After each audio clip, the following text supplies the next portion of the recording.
என்ன வேணும் ஸ்கூலுக்கு எல்லாமே இங்கிருக்கு.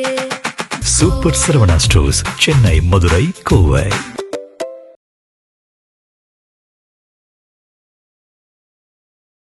கோவையில் நடந்த கொடூரம்.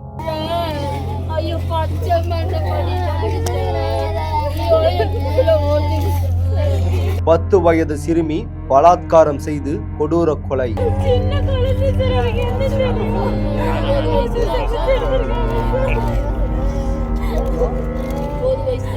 குளத்தில் சடலத்தை வீசி சென்ற காம கொடூரன். உச்சபட்ச தண்டனை மரண தண்டனை கொடுக்கணும் சார். தூக்கு தண்டனை உடனே கொடுக்கணும் சார். உடனே தூக்கு தண்டனை கொடுக்கணும் சார். ஏன்னா உடலை வாங்க மறுத்து காவல் நிலையம் முற்றுகை.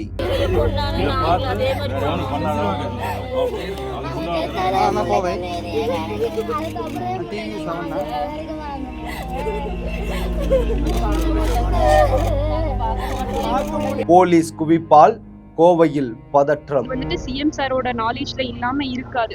ஸோ இப்போ வரைக்கும் சிஎம் சார் ஏன் வந்துட்டு ப்ராப்பரா ஒரு இன்ஃபர்மேஷனை வந்துட்டு சொல்லாம அபிஷியலா வந்துட்டு சொல்லாம இருக்காரு.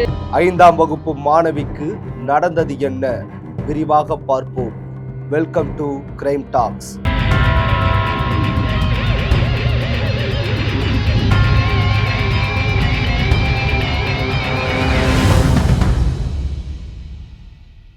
கோவை மாவட்டம் சூலூர் அருகே உள்ளது பள்ளப்பாளையம்.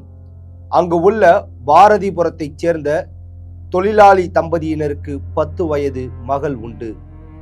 இவர்கள் குடும்பத்துடன் கடந்த ஒரு வாரத்திற்கு முன்பு தான் போத்தனூரில் இருந்து குடியேறினர். இந்த தொழிலாளி தம்பதியின் மகள் போத்தனூர் பகுதியில் உள்ள பள்ளியில் கடந்த ஆண்டு 4ஆம் வகுப்பு தேர்ச்சி பெற்றார்.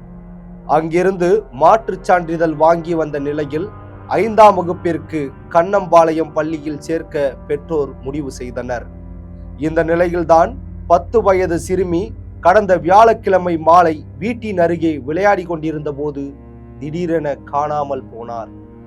பெற்றோர் அளித்த புகாரின் பேரில் சூலூர் காவல்துறையினர் தேடுதல் வேட்டையில் ஈடுபட்டனர். இதனிடையே சிறுமியின் வீட்டின் அருகே இருந்து சுமார் 2 கிலோமீட்டர் தொலைவில் உள்ள கண்ணம்பாளையம் குளக்கரையில் சிறுமி சடலமாக கண்டெடுக்கப்பட்டார். அவரது உடல் உடனடியாக மீட்கப்பட்டு பிரேத பரிசோதனைக்காக கோவை இஎஸ்ஐ அரசு மருத்துவமனைக்கு அனுப்பி வைக்கப்பட்டது.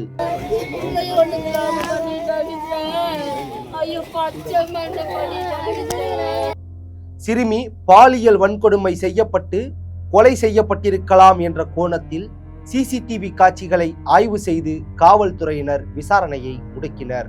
இது தொடர்பாக அதே பகுதியைச் சேர்ந்த மோகன்ராஜ் மற்றும் கார்த்திக் ஆகிய இருவரை பிடித்து விசாரித்ததில் சிறுமிக்கு பாலியல் துன்புறுத்தல் அளிக்கப்பட்டிருப்பது தெரிய வந்தது. கைது செய்யப்பட்டவர்களில் கார்த்திக் என்பவர் தப்பியோட முயன்றபோது கால் முறிவு ஏற்பட்டு கோவை அரசு மருத்துவமனையில் அனுமதிக்கப்பட்டுள்ளார். மற்றொரு குற்றவாளியான மோகன்ராஜ் நீதிமன்றத்தில் ஆஜர்படுத்தப்பட்டு வரும் 27ஆம் தேதி வரை நீதிமன்ற காவலில் சிறையில் அடைக்கப்பட்டுள்ளார்.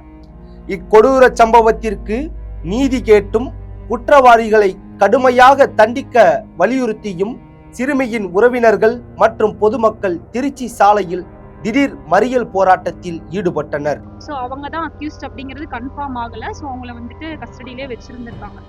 அதுக்கப்புறம் வந்துட்டு எங்களுக்கு நாங்கள் ஈவினிங் வந்துட்டு பாப்பா எங்களோட கண்ட்ரோலில் தான் பாப்பா இருக்காங்க, சேஃபாக இருக்காங்க அப்படிங்கிற மாதிரி போலீஸ் எங்களுக்கு சொல்லியிருந்தாங்க. ஸோ சொன்னனால நாங்கள் என்ன நினச்சிட்டோம், சரி பாப்பா இருக்காங்க போல அப்படிங்கிற மாதிரி நான் நினச்சிட்டோம். சரி நாங்களும் கொஞ்சம் ரிலாக்ஸ் ஆன மறுபடியும் ஈவினிங் என்ன சொன்னாங்க அப்படின்னா, அக்யூஸ்ட் இன்னும் ஃபைன் பண்ணல, பாப்பா வந்துட்டு இறந்துட்டாங்க, பாடி வாங்கிக்கோங்க அப்படிங்கிற மாதிரி இன்ஃபர்மேஷனை சொன்னாங்க. ஸோ இந்த மாதிரி மாற்றி மாற்றி போலீஸ்கிட்ட இருந்து வந்துட்டு எங்களுக்கு இந்த மாதிரி ஒரு குழப்பமான இது கொடுத்தனால நாங்கள் வந்துட்டு எங்களுக்கு என்ன பண்ணுறோன்னு தெரியல அந்த நிமிஷத்தில். அதனால தான் நாங்கள் வந்து சாலை மறியலில் ஈடுபட்டோம். இதனால் அப்பகுதியில் சுமார் அரை மணி நேரம் போக்குவரத்து நெரிசல் ஏற்பட்டது. பின்னர் காவல்துறையினர் நடத்திய சமரச பேச்சுவார்த்தையை அடுத்து பொதுமக்கள் போராட்டத்தை கைவிட்டு கலைந்து சென்றனர். இந்த நிலையில் இணையதளத்தில் சமூக ஆர்வலர்களும் பொதுமக்களும் அந்த சிறுமிக்கு நீதி வேண்டியும் சிங்கப்பெண் சிறப்பு அதிரடிப்படை என்ன செய்கிறது, தொடர்ந்து பாலியல் குற்றங்கள் நடந்த வண்ணம் இருக்கிறது என்ற கேள்வியெல்லாம் எழுப்பப்பட்டு வருகிறது. மாற்றம் என்று ஆட்சி அமைத்துள்ள தமிழக வெற்றிக் கழகத்தின் ஆட்சியிலாவது பெண்களுக்கு எதிரான வன்முறைகளுக்கு தீர்வு கிடைக்குமா? அவங்களுக்கு உச்சபட்ச தண்டனை மரண தண்டனை கொடுக்கணும் சார். தூக்கு தண்டனை உடனே கொடுக்கணும் சார்.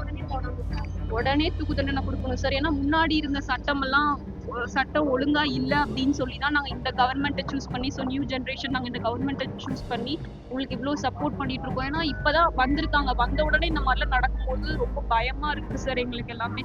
முதலமைச்சர் ஜோசப் விஜய் அவர்களால் அமைக்கப்பட்ட சிங்கப்பெண் சிறப்பு அதிரடிப்படை அதிரடி நடவடிக்கை எடுக்குமா என்பதை பொறுத்திருந்து பார்ப்போம்.